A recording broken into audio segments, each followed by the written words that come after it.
창세기 48장 8절부터 11절까지.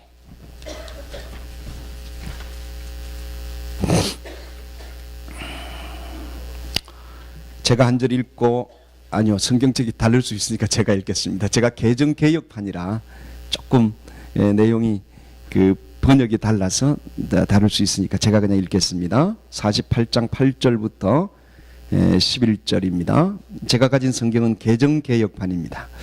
이스라엘이 요셉의 아들들을 보고 이르되 이들은 누구냐? 요셉이 그의 아버지에게 이르되 이는 하나님이 여기서 내게 주신 아들들이니이다. 아버지가 이르되 그들을 데리고 내 앞으로 나아오라. 내가 그들에게 축복하리라. 이스라엘의 눈이 나이로 말미암아 어두워서 보지 못하더라. 요셉이 두 아들을 이끌어 아버지 앞으로 나아가니 이스라엘이 그들에게 입맞추고 그들을 안고 요셉에게 이르되 내가 내 얼굴을 보리라고는 생각하지 못하였더니, 구역에는 이렇게 되어 있습니다. 뜻하지도 못하였더니 하나님이 내가 내 자손까지도 보게 하셨도다. 아멘. 오늘 말씀은 제목이 뜻밖의 은혜, 뜻밖의 은혜, 생각 밖의 은혜, 이런 제목으로 말씀을 준비했습니다. 안 목사님은 저하고 신학교 동기이고, 저는 교단 감리교 목사가 아니고 성결교 목사인데, 안 목사님하고는 아마도 이 미 대륙에서는 제일 친할 겁니다. 한국에 친한 사람이 또 안 목사 아니다 이런 말이 아니라, 안 목사님 미국에 있으니까 제가 미국에 있으니까 제일 가깝고, 전화가 왔어요. 오늘 와서 예배를 좀 인도하고 설교를 해줄 수 있냐고. 저희 교회가 1시 반 예배인데 다행스럽게도 하나님께서 같이 또 동력하는 후배 목사님이 오늘은 설교하는 날이라, 그래서 이게 하나님께서 이미 점지하시고 예비하셔서 이렇게 하라고 하셨구나. 그래서 두 말도 안 하고 갈게, 그리고 왔습니다. 뉴욕과 유저지 다리 하나 건너 다니기가 참 쉽지가 않은데요, 또 와서 보니까 굉장히 쉽네요. 만나서 반갑고, 또 예배하면서 안 목사님이 생각이 나고, 하나님이 우리에게 그러면 무슨 말씀을 주시겠습니까 하고 제가 묵상을 했어요. 그래서 내가 당장 설교 제목을 줄 수가 없어서 잠깐 묵상하고 주마. 그래서 제가 하루 종일 묵상을 하는데 이 말씀이 마음에 떠올라서 이 말씀을 함께 나누려고 이렇게 말씀을 가지고 왔습니다. 우리가 읽은 내용은요, 다 아는 내용이죠. 믿음의 조상 아브라함, 이삭, 야곱, 믿음의 조상들이잖아요. 조상이라고 이야기하죠. 아브라함, 이삭, 야곱, 그리고 4대째 나오는 요셉. 요셉은 믿음의 조상의 반열에는 들지 않잖아요. 믿음의 조상하면 아브라함, 내가 아브라함의 하나님, 이삭의 하나님, 야곱의 하나님이라. 나는 아브라함의 하나님이라, 이삭의 하나님, 야곱의 하나님이라. 요셉의 하나님이라는 말을 안 써요. 여기에는 하나님께서는 믿음의 조상할 때 아브라함, 이삭, 야곱까지를 믿음의 조상으로 보는 거고요. 그 후손 요셉입니다. 요셉이 그 후손에 이제 새로운 시작점의 의미가 있어요. 그런데 이 요셉이 그 형제들로부터 미움을 많이 받았잖아요. 그래서 애굽에 팔려가지요. 그 애굽에 팔려가서 보디발의 집에서 종살이 하다가 또 거기서 오해를 받고 모함을 받아서 옥살이하고 꿈을 해몽해주고, 결국에는 바로의 에집트의 임금의 꿈을 해몽을 해주면서 7년 동안의 풍년이 들고 7년 동안의 흉년이 들 것이라는 이 해몽을 잘 함으로써 왕이 그를 발탁해서 총리로 세우지 않습니까? 그리고 7년간 풍년 들었을 때 모든 나라의 곡식들을 잘 관리해서 곳간에 두었다가 7년 흉년을 예비했지요, 지혜롭게. 그러다가 7년 흉년이 당하면서 그 곡식을 가지고 온 나라를 잘 먹여 살립니다. 그런데 이때 주변 나라들은 이걸 몰랐거든요. 그래서 다 기근을 당하고 먹을 것이 없어요. 양식이 없어요. 그래서 애굽에 와서 양식을 사가지고 가는 그런 일들이 벌어집니다. 그러는 와중에 그 형제들이 곡식을 사러 왔다가 총리가 된, 미워서 팔아버린, 그리고 아버지한테는 죽었다고 거짓말한 요셉을 만나게 되지요. 그래서 자기들이 이제 우리가 죽었구나, 이제 큰일 났다. 그러니까 요셉이 창세기 45장에 이렇게 말합니다. 형님들이여, 나를 이곳에 팔아버린 것 때문에 두려워하지 마소서. 형님들이 나를 여기에 보낸 거 아니다. 하나님이 우리 가정을 구원하시려고 나를 앞서 보내셨으니, 할렐루야. 하나님이 보내셨다. 형님들은 도구에 불과하다. 나 형님들 미워하지 않는다. 내 원수 갚지 않겠다. 응? 그러면서 형님들을 살려주지요. 그러면서 아버지를 만나기를 원합니다. 동생 베냐민을 만나기를 원합니다. 그래서 우여곡절 끝에 아버지를 이제 애굽으로 초청하는, 그러면서 거기서부터 아브라함, 이삭, 야곱에게 약속하신 하나님의 민족이 결성되어지고 생성되는 역사가 쓰여지기 시작합니다. 애굽 고센 땅에서. 근데 그 아버지 야곱이 요셉의 소식을 듣고 깜짝 놀라는 거예요. 아니, 죽었잖아. 왜? 형님들이 그를 팔아버릴 때에 아버지에게 죽었다고 거짓말했어요.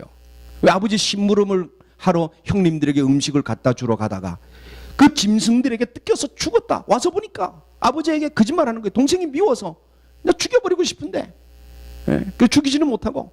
그러면서 요셉의 겉옷을, 거기 짐승을 죽여서 양의 피를 묻혀가지고 그 피를 보란 말이야. 요즘 같으면은 뭐 DNA 검사도 하고 국립과학연구소 보내서 확인도 하겠지만은 그 시절에는 확인이 안 되니까 아버지는 그냥 믿어버렸어요. 그리고 죽은 줄 알았는데 그 요셉이 살았다는 거요. 이게 안 믿어지지요. 믿지를 못합니다. 그러니까 요셉이 마차를 보냅니다. 마차를 보내니까 마차를 보면서 그런가? 아닌가? 근데 그러면서 이 요셉이 그 아버지를 만나고, 그 아버지가, 야곱이 요셉을 보면서 죽었던 아들을 봅니다. 뿐만 아닙니다. 손주들까지 생겼어요. 요셉만 만나는 게 아니라 새로운 손주들까지 생겼어요. 너무나 좋아서 뜻밖의 은혜로다, 이렇게 고백하는 겁니다. 오늘 본문 읽은 내용은 내가 생각지도 못한 은혜를 입었노라, 뜻밖의 은혜를 입었노라. 우리가 살다 보면 하나님의 이러한 은혜가 우리 가운데 있어질 줄로 믿습니다. 자, 나는 생각지도 못했는데, 나는 절망했는데, 나는 실망했는데, 나는 포기했는데 안 될 것 같은데 하나님은 될 수 있거든요. 나는 못해도 하나님은 하실 수 있거든요. 문제는 우리가 하나님을 믿느냐 하는 것이 문제인 것이죠. 우리 앞에 어려움 당하고, 우리 앞에 힘든 일 당하고, 우리 앞에 정말 생각지도 못한 난감한 일을 당해도 우리가 실망하지 않을 것은 하나님은 살아계시니까. 누가 그러더라고요. 멀쩡하게 살아계시대요. 멀쩡하게 살아계시다는 거예요. 제가요, 제 이름이 동신인데, 장동신. 오늘 주보를 안 목사님이 못 만드신다고 그래서 저는 속으로 다행이다. 그 좀 어설프게 만드는 것보다 낫다. 왜 그러냐면 제가 어디 설교하러 한번 갔더니요, 이 주보를 어설프게 만들어 가지고 동자가요 등으로 나온 거요.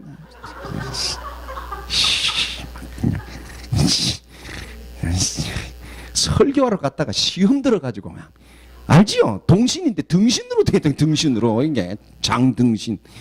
그래서 누가 주보 만든다 그러면 내가 잘 만들어라 그래. 잘 만들어라. 그냥. 왜 제가 이름이 동신이 됐느냐, 이름이 어떻게 해서 이름이 지어졌느냐, 사연이 있어요. 제가 아버지가 충남 예산군 응봉면 지성리 34번지, 우리 아버지가 충청도 분이요. 내 어머니는 경상도 분이요. 경남 고성이요. 그래서 아버지하고 어머니하고 어떻게 중매를 해서 만났는데 충청도 분하고 경상도 분하고 만난 거예요. 그래서 제가 충청도 피를 타고났고, 또 태생은 제가 마산이고 성장 과정은 외갓집에서 자랐기 때문에 경상도 기질이 있고, 그래서 제가 이중적 기질이 있어요. 제가 여기 아주 묘한 게 있어요. 그래서 제가 급하기도 한데 경상도처럼 화끈하기도 한데 어떤 때는 지독하게 잘 참아요. 예, 충청도 분이요 다 잘 참더라고요. 네, 그뭐 요 지금 요 이야기하면 엉뚱한 데로 가니까. 하여튼 아버지하고 어머니 요 사이에서 제가 묘한 문화 속에서 성장을 했어요. 그런데 아버님이 군인이셨기 때문에 저를 출생을 하고 다지에서 출생을 했겠죠. 출생을 시켜놓고 큰 집에 호적을 하느라고 옛날에는 다 본 적이 있잖아요. 충청도로 편지를 보냈어요.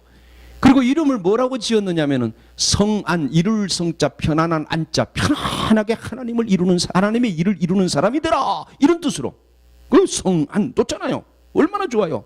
그래서 저는요 계속 성안이로 불렸어요. 초등학교 2학년 돼서야 제 이름이 동신인 줄 알게 된 거예요. 그게 왜 이런 사건이 벌어졌느냐? 충청도에 있는 큰아버지가 편지를 받아놓고, 이 편지를 받아놓고 호적을 올려야 되는데 잊어버렸어. 지 새끼 일이 아니니까 관심도 없는 거야, 이게. 잊어버렸어. 그리고 이제 그 다 한 해가 지나서 아버지가 옛날에는 한국 전화기 아세요? 딸딸이 전화기라고 여보세요 교환 교환 뭐 그런 전화 있죠. 예, 기억나시나요? 그런 거 썼어요. 그건 이제 전화해서 형님요 그 이제 안부도 전하면서 그 우리 아들 나 아들 그 내가 이제 첫째거든요.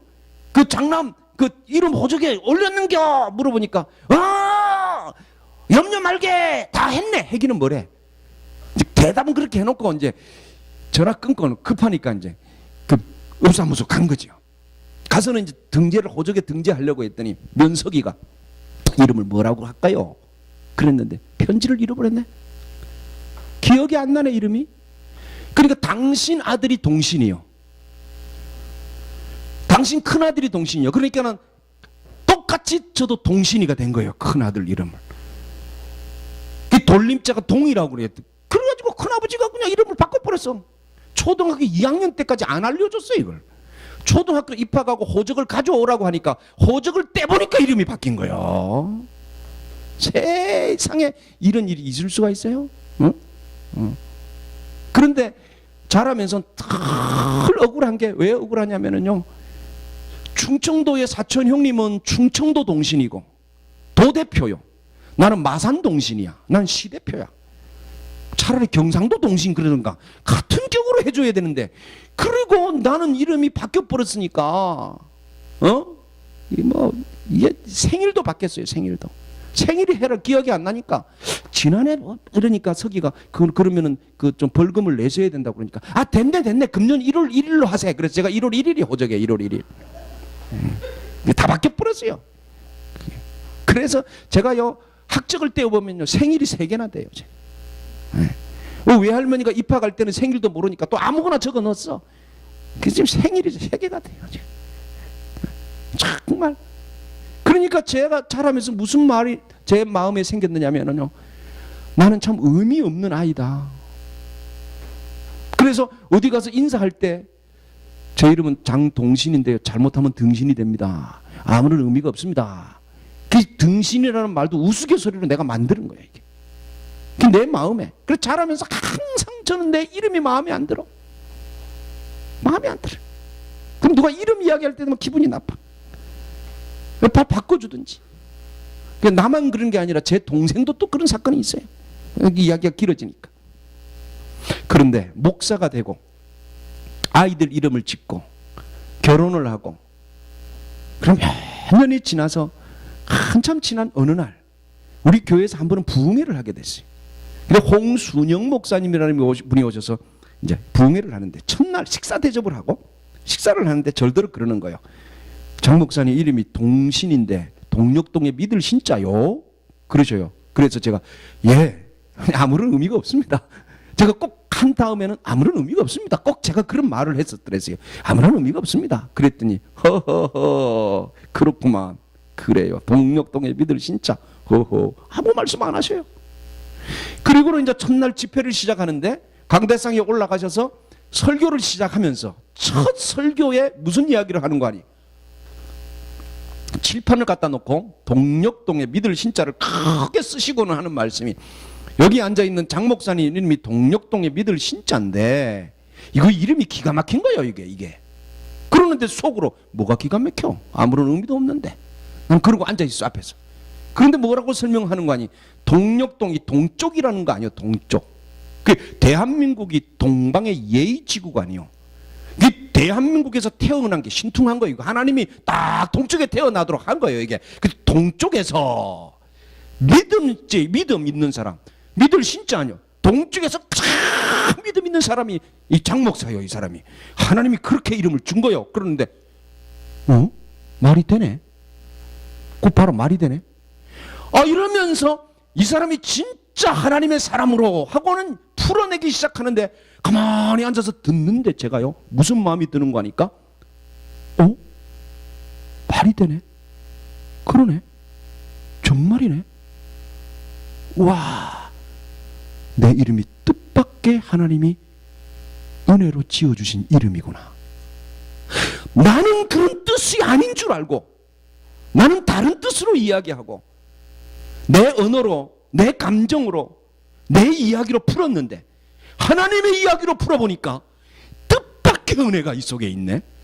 내 이름에 뜻밖의 가치가 있네 하면서 제가 주먹을 쥐고요 불끈 일어나는데 설교 중에 부뜩 일어날 수는 없고 그냥 마음이 일어났다는 얘기예요. 마음이 앉아서 일어나면서 아멘 아멘 아멘 아멘 아멘.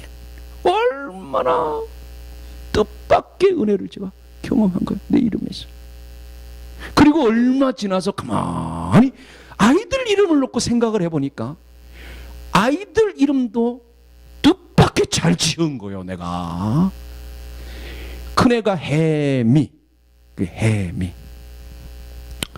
알지? 친구잖아. 그죠? 네.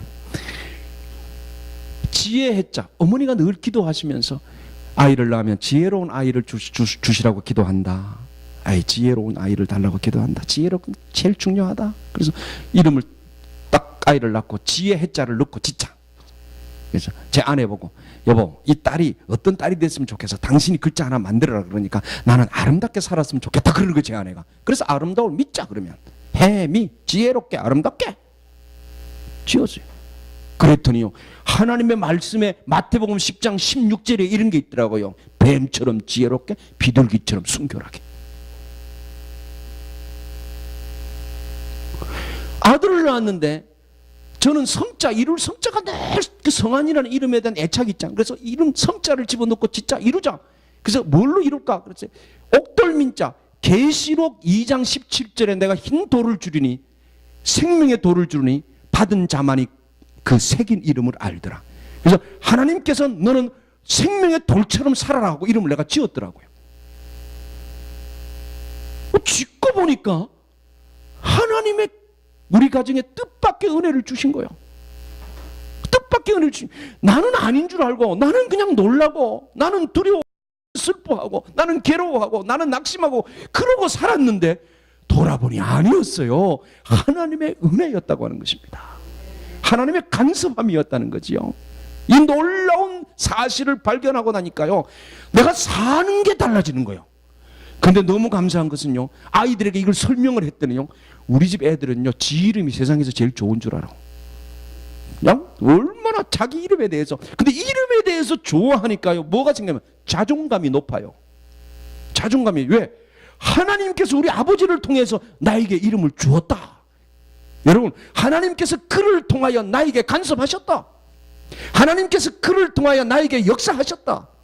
이렇게 고백되니까 그가 좀 나를 괴롭혀도 그 괴롭힌 것 때문에 슬픈 게 아니에요. 그가 나를 좀 힘들게 해도 그것 때문에 힘든 게 아니에요.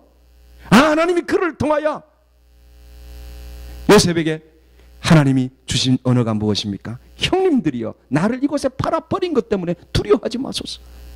형님들은 도구였다. 하나님이 앞서 우리 가정을 구원하려고 나에게 보내셨다.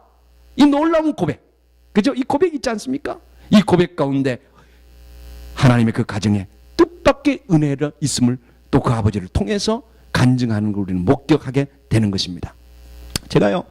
저는 미국 와서 살면서 저도 목회 정말 개척을 제가 2번 했거든요. 2005년도에 왔어요. 내가 어머니께 잠깐 말씀을 드렸지만은 1999년도에 뉴욕을 처음 왔어요. 그래서 뉴욕에 친구가 누가 있나 하고 찾아보니까 안성국 목사가 있더라고. 그래서 안 목사한테 전화해가지고 나 뉴욕 가는데 12시간 동안 머무르니까 안 목사 나 좀 도와줘. 뉴욕 처음 간다 그러니까. 알았다. 무조건 와. 그래서 JFK 공항에서 만났어요. 그때 제가 군종 목사, 군종 목사, 군종 감 대령 목사님이랑 공군 대령 목사님이랑 두 분을 모시고 제가 가방 못지라 그래. 가방 들고 남미에 큰 행사가 있는데 거기를 지금 가는 중이었거든요. 그게 들렀어. 그게 만났더니요. 공항에서 만났는데 안 목사님이 한국에 있을 때 날씬했어요. 운동도 잘하고 거의 제비처럼 날아다녔어요. 굉장했는데 아니 무슨 눈사람처럼 불어가지고 나온 거예요. 공항에 뻑하니 나와가지고 깜짝 놀라서 얼굴로 맞는 것 같은데 몸이 저게 뭐냐 너. 그랬더니 미국 오면 다 이렇게 돼요. 미국 오면 그게 막 농담 쪼크를 잘하잖아요. 뭐 젊을 때 워낙 친했으니까. 그래? 그리고 12시간 안내를 해고 잘 안내를 받고 돌아갔어요. 2002년도에 또 행사가 있어서 미국에 올 기회가 있는데 뉴욕에 또 왔어요. 근데 행사하고 안 목사랑 따로 행사 오니까 친구랑 하루 좀 같이 지냈으면 좋겠는데 그래가지고 그냥 다 식구들 보내고 저는 하루 더 늦게 가겠다. 그래서 안 목사 집에서 좀 채워달라. 그 불홍수 집에 아파트 가서 잤다니까. 그 귀요미 방에서 내가 잤잖아. 그 침대에서 깜짝 놀라서 자다가 눈을 뜨니까 바퀴벌레가 다녔는데 놀래니까 안 목사님 나와서 다 친구들이야. 괜찮아 친구들이야. 다 친구들이야. 식구야. 거기서 하룻밤 또 자고 신세치고 그렇더라. 2005년도에 제가 이제 다시 이제 제대를 하고 이민을 왔죠. 와서 보니까 그때 봤던 안 목사님하고 다르더라고. 내가 여기 와서 살아보니까 목회가 얼마나 힘들고 미국 삶이 얼마나 고생스러운지 성도들의 아픔을 보게 되고 친구의 아픔을 보게 되고 그냥 느껴지는 거잖아요. 느껴지는 거잖아요. 그런데요 그 막 힘든 상황과 어려운 환경을 다 이렇게 보고 있는데 어릴 때 이 얘기가 어느 날 이렇게 머릿속에 스쳐가더라고. 왜냐하면 저는요 정말 저희 집이 가난했어요. 그 아버지가 군대 생활할 때는 군인들의 복리가 그렇게 안 좋던 시절이에요. 굉장히 월급도 적고 박정희 대통령이 군인들 복리를 좋게 하기 전 시절이기 때문에 굉장히 어려웠어요. 갑자기 제대를 했어요. 그래서 굉장히 어려운 상황에서 제가 이제 사춘기를 보내는데 중학교 때는요 제가 새 운동화를 한 번도 신어본 적이 없어요. 죄다 꿰매 신었어. 아버지가 그걸 꼬매주는데 그 옛날에 그 가방 이 학교 다니는 가방 그게 다 비닐이거든요. 그 가방 이 쪼가리를 잘라가지고 노란 나이론끈으로 이렇게 꼬매줬어요. 뭐 창피해가지고 뭐 그거 어떻게 해? 그런데 하루는 우리 교회에서 장로님 그 학생부 지도 부장하는 장로님이 학생들을 다 초청을 해서 집에 이제 식사 한번 하러 갔어요. 갔죠. 가서 들어가는데 대청 마루가 있고 집이 좋더라고요. 근데 우리 한국 집들은 신발을 벗고 들어가잖아요. 그러니까 막 음식이 쫙 차려져 있으니까 어린 마음에 못 먹다가 막 너무너무 좋은 거예요, 이게. 그래가지고 학생들하고 같이 확 들어가는데 주책이 그냥 신발을 확 벗고 제일 먼저 올라갔는데 내 동생도 따라서 올라온 거예요. 올라오는데 그때 우리는 양말도 꼬매 신었거든요. 신발만 꼬매 신은 것만 아니라 양말 다 전구 담아 넣어가지고 그제 이렇게 꼬맸잖아요. 전구 담아 하얀 담아 넣고 꼬맸죠. 네? 그런데 우리 장로님 부인 그 사모님이 집사님이 그러는 거예요. 아유 성한이 학생 그때도 교회에서는 다 성한이니까 이름은 동신이지만은 아유 성한이 학생 참 훌륭하네. 신발도 꼬매 신더니 양말도 꼬매 신고 다니지 쉽지 않은데 그러는데 순간에 창피해지기 시작하는 거야. 얼마나 부끄러운지. 넌 양말을 꼬맨 걸 잊어버렸어. 먹는 것 때문에 그냥 먼저 뛰어 올라가는 바람에. 그랬더니 내 동생도 이 주책이 따라 올라와가지고 지도 꼬매 신었거든. 아유 동생도 같이 그러고 참 훌륭하시다 부모님들도. 그리고 니네들도 대단하다. 그렇게 해준다고 신고 다니는. 그러니까는 둘이서 이제 주목이 된 거야. 전부 같이 갔던 학생들이 다 우리 둘을 보는 거야. 신발 꼬매 신는 건 알지만 양말까지야. 그런데 참 그때 그리스도 안에서 제가 위로를 얻었던 것이 선배들을 좋은 선배들을 만났어요. 그 형 누나들이 야야야 먹자. 자 일어나 먹자. 그러면서 분위기를 확 바꿔주는 거야. 그러니까 어린 마음에 그걸 느끼겠더라고. 그 따뜻함을. 아, 내가 그랬어요. 내가 선배가 되면 내 후배들을 내가 이렇게 좀 끌어안아야 되겠다. 그때 그 짧은 순간에 그런 교훈을 얻더라고요. 그런데 그런 얘기들을 더 미국 와서 살면서 힘들어지니까 스쳐가는 거, 그 힘들 때 생각을 스쳐가는데 아니에요. 그런데 미국 와서 살면서 이게 힘들어도요. 이야, 또 생각해 보니까 그렇게 가보고 싶던 미국 와서 산다는 것이 얼마나 뜻밖의 은혜인지. 제가요 얼마나 하나님의 큰 뜻밖의 은혜를 입었느냐면요, 제가 외제차 타고 다녀요. 외제차. 혼다 오디세이 오늘 끌고 왔는데 한국선을 쳐다볼 수도 없는 차를 타고 다녀 내가. 얼마나. 여러분, 내가 미제 햄버거 먹고 다닌다니까요. 여러분, 하나님의 은혜의 시각으로 사건을 새롭게 조명해 보면 뜻밖의 은혜들이 우리 가운데 얼마나 많은지 모릅니다. 하나님의 뜻밖의 은혜가 얼마나 많은지 몰라. 나를 얼마나 사랑하신. 나는 힘들어요. 그런데 미국에 있는 친구 목사들은 다 부러워해. 미국 가서 목회한다고. 지네들이 몰라서 그렇지. 그런데 그게 아니에요. 제가 한국에 있는 친한 목사들, 내가 작은 교회 목사들 얘기 들어보니까 미국이나 한국이나 사는 게 똑같이 어렵대. 얼마 전에 방송을 보다가 제가 어떤 가수, 이 무명 가수 얘기를 제가 봤어요. 그 무명 가수가 그러더라고. 자기가 한때는 잘 나갔는데 몸이 아파가지고 암이 와서 가수 생활을 못하니까 사람들이 다 잊혀졌어. 10여 년 가수 생활을 못했대. 그리고 회복이 되고 나아지면서 내가 가수 활동을 해야 되겠다고 나가니까 노래도 잘 안 되고 사람들이 못 알아보니까 썰렁하고 너무 기가 막히더라는 거예요. 그래서 동네를 배회하다가 어느 조그마한 가게를 보니까 부부가 조그마한 가게를 하는데, 분식점을 하는데 새벽에 일찍이 나와서 문을 열고 청소하고 밤늦게까지 장사하고, 그리고 밤에 늦게 들어가서 또 새벽에 일찍 나오고, 그래 거기 가서 그분들하고 얘기를 하고 음식을 사 먹어보고 오니까는 막 보통 고생을 하는 게 아니더래요. 너무너무 시간도 없고 지쳐있더라는 거죠. 그래서 자기 아플 때 생각하고 저분들을 어떻게 위로 좀 해줄 수 있을까 하는 마음이 들어서 하루는 찾아가서 두 분에게, 사장님 내가 두 분을 위해서, 내가 가수인데, 그러니까 그분들이 가수라 그러니 뭐 텔레비전에 나오긴 해. 그럼 모른단 말이에요. 그러니까 내가 가수인데 두 분을 위해서 노래 한 곡 불러주면 어떻겠냐고. 그러니까 그분들이 그렇게 하라고. 그래서 잠깐 앉으라고 의자에 앉혀놓고 조그만 한 두세 평 되는 가게에 앉아가지고 기타를 탁 치면서 노래를 한 곡을 탁 해줬대. 그랬더니 그분들이 신기해가지고 보더래요. 그 노래 잘하거든. 또 한 곡 더 할까요? 하라고. 그래서 그래가지고 그분들 앞에서 연주회를 했다는 거예요. 하루. 그랬는데 그거 하고 나니까 본인이 굉장히 보람이 느껴지는 거예요. 너무 좋대요. 그런데 그 다음 사건이 벌어졌어요. 이 두 부부가 팬이 됐어. 팬이. 그리고는 이분들이 인터넷에 검색을 해보니까 십수년 전에 대단히 잘했던 가수요. 이야, 우리 가게에 올 수 없는 사람이, 이 사람이. 그러니까 그 가수에게 내가 당신 팬클럽을 만들겠다. 그래서 이 사람이 팬클럽을 만드는 거예요. 나이 드신 분들인데. 그래가지고 그 가게 오는 사람한테 그 가수를 설명해주면서 당신은 팬클럽 가입하라고. 그러니까는 손님이, 주인이 그러니까 예 대답할 거 아니에요. 예, 그리고 돌아가서는 가입을 안 하더래요.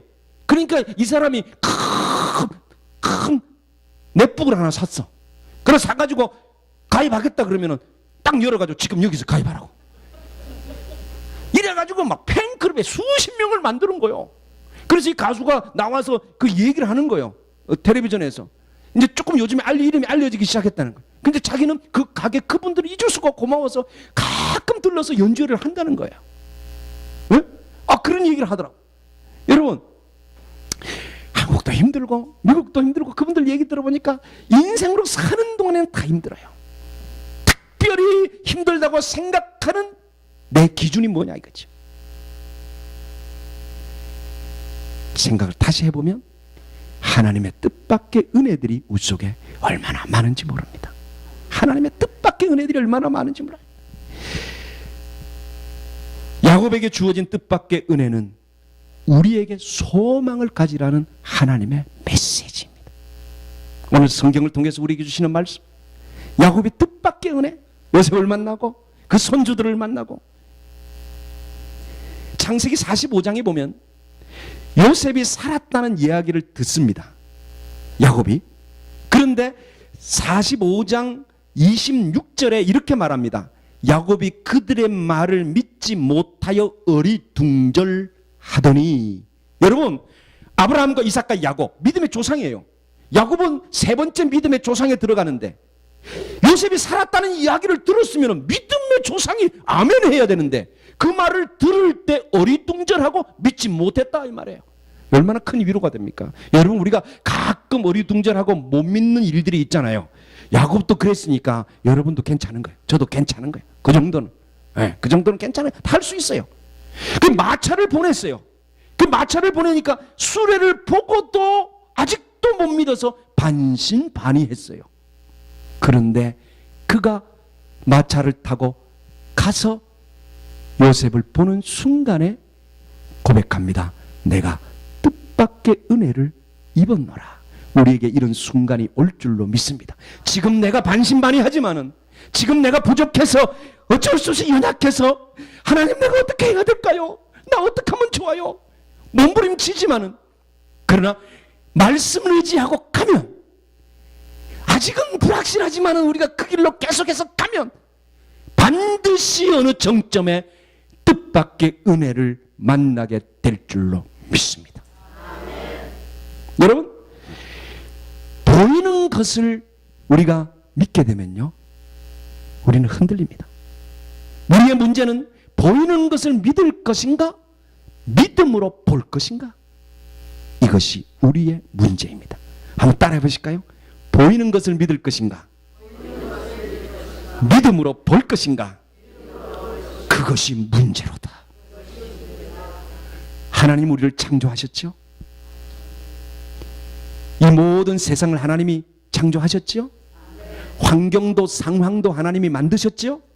그런데 우리는 환경과 상황이 어려워지면 좌절합니다. 왜 그럴까요? 내 시각으로 보니까 그런 거예요.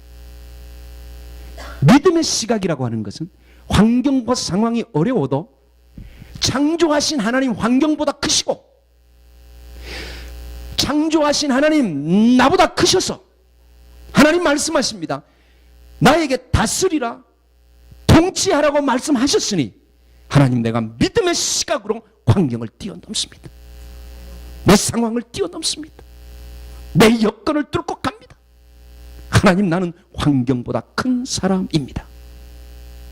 믿음의 시각으로 바라볼 때 우리는 뜻밖의 은혜를 경험하게 되는 것입니다. 말씀을 맺겠습니다. 제가 여러분들이 그 조엘 오스틴이라고 하는 목사님 얘기 들으셨나요? 뭐 그분에 대한 이야기가 많아요. 긍정의 힘이다 어쩌다. 근데 그분 책을 내가 2권을 읽었어요. 한번 도대체 읽거나 한번 이야기를 해보자. 한번 그 사람 어떻다 말을 하는데 한번 읽어보자. 그리고 그 사람 책을 아주 베스트셀러된 2개 책을 갖다 읽었어요. 읽으면서 목사로 그동안에 배워왔던 시각으로 보면 이거 조금 좀 그렇다. 내 기준으로 볼 때 그런 부분이 전혀 없는 것은 아닌데 또 아닌 부분이 있더라고요. 근데 그 중에 제가 감동이 된 부분이 하나 뭐냐면요. 한 번은 여름에 아이들이 그 풀장 수영하고 하는 거기를 자기 애들이 가자고 해서 애들 데리고 이제 가는데 성수기라 주차장에 파킹라서에 막 차가 꽉 차 있는데 그냥 아내랑 같이 가니까 아내가 여보 저쪽으로 가지 말고 저 외곽에 대고 가자. 저 끝에 대고 걸어가자. 그러니까 애들이 안 돼요 우리 저쪽으로 가요 애들이 막 소리를 지르고 아빠 저쪽으로 가자고 그러는 게 아내는 여보 안 돼 가서 고생만 해 가까이는 자리가 없어요. 그러는데 조엘 오스틴이 그랬다는 거예요. 하나님, 이 애들이 외치는 소리와 아내가 외치는 소리에 누구 말을 들어야 됩니까? 그러면서 애들이 저렇게 이제 책에는 그렇게 써져 있지 않지만은 제가 이제 번역을 했어요. 지랄 발광을 하고 몸부림을 치고 그러는데 하나님 기도합니다. 자리가 날 줄로 믿습니다. 그리고는 샥 차를 돌려서 그냥 입구 쪽으로 갔대요. 쫙 들어간데 딱 차 있지요. 근데 쫙 가는데 애들이 갑자기 와 빙고 그러더래요. 뭔가 그랬더니 차 한 대가 빽기야를 넣더니 쫙 빠지더라는 거예요. 그래서 자기가 1번 자리에 들어갔다는 거예요. 그날 마음에 실험을 해보기로 했대. 자기가 바킹낫에 갈 때마다 하나님 기도합니다. 자리를 주시옵소서. 그리고 싹 하면 자리가 나오더라는 거예요. 책에. 좀 웃기는 얘기잖아요. 그죠? 이게 웃기잖아요. 근데 웃기는 거는 내 시각이잖아. 그래서 내가 이렇게 큰 교회 목회를 하고 유명한데 이 목사님이 이렇게 쓸 때는 이 거짓말은 아닐 거라는 생각이 들어서 깎고 한번 해보자. 그래서 그 책을 딱 덮고 그 다음부터 제가 실험을 했어요. 어찌 됐을까요? 있어요. 저기 제 아내가 와 있지만은 우리는 둘이서 애칭을 부릅니다. 뭐라고 그러냐면은요, 여보 당신, 우리 이렇게 부르는 거 맞아요. 여보 당신 불러야죠. 근데 우리가 여보 당신만 부르기로 지금 한 수십 년이 됐는데 우리 좀 새로운 거 한번 해보자. 우리도 젊은 사람처럼. 그래가지고 내가 이제 애칭을 지어줄게. 당신 뭐라고 부르면 좋겠어? 그랬더니 제 아내가 그러더라고요. 나를 복녀로 불러줘. 그래서 제가 복녀 이렇게 불러요. 그래서 나를 뭐라고 부를 거야 내가. 그랬더니 제 아내가 저한테 지어줬어요. 당신은 복남이라 그래. 그래서 우리 집에 애들이 그래요. 복녀씨 이렇게 불러요. 당신 복녀니까 진짜 복이 있나 한번 보자. 그래가지고 가는 거야. 쭉 앞으로 가자. 여러분, 지금까지 1등 자리만 제가 들어갑니다. 가면서 기도하는 거예요. 한 번은 안 되더라고. 한 번은 자리가 없더라고. 뺑 둘러서 나왔어요. 저 끝에 됐어요. 그래서 하나님이 오늘은 그냥 좀 건강을 위해서 걸어가라는 모양이다. 걸어가는 거예요. 그것 때문에 시험 들 일이 없어요. 시험 들 일이 없어요. 중요한 것은 내가 하나님의 은혜를 바라나이다. 하나님을 내가 바랍니다. 환경과 여건을 뛰어넘습니다. 상황을 뛰어넘습니다. 야곱에게 주어진 뜻밖의 은혜 우리에게 주어질 줄로 믿습니다.